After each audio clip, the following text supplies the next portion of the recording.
So, alam niyo ba, halos lahat ng pinost kong pumps last time dito sa TikTok sold na siya. Kasi nga, plano ko na talagang mag-stop sa pagpa-pump. Hanggang ngayong year na lang ako magpa-pump. Kasi gusto ko next year, sa 2025, wala na akong madaming hugasin. Yes, pagod na ako maghugas, mga mi. Nakapagod talaga. So, ito na lang yung natira, si Kiss Bobo. Baka hindi ko muna to ibenta para minsan makakapag-pump pa din ako, lalo na pag minsan nasarap or nahimbing ng tulog si baby, ganyan. And hindi naman kasi pwedeng agad-agad or biglaan mag-stop ka. Lalo sa kagaya kong oversupplier, syempre may process yan, unti-unti. And unlatch naman kasi si baby, kaya hindi ganun kakailangan na mag-pump ako.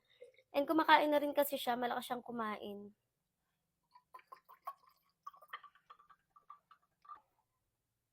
So, ito muna yung gagamitin ko si Kiss Bobo sa mga pump and pour videos ko. Kasi maganda rin yung output ko dito. Marami din akong laging napapump dito. So, yan, halos 7 ounces to.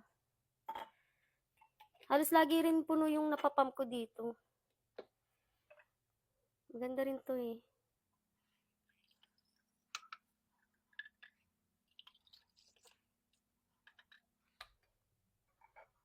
So, yan. 6, halos 6. So, 13 ounces. So, yun nga mga mi, hopefully next year makapag-stop na ako sa pagpapump kasi napapagod na talaga ako. Nakakapagod na maghugas. Ang daming hugasin.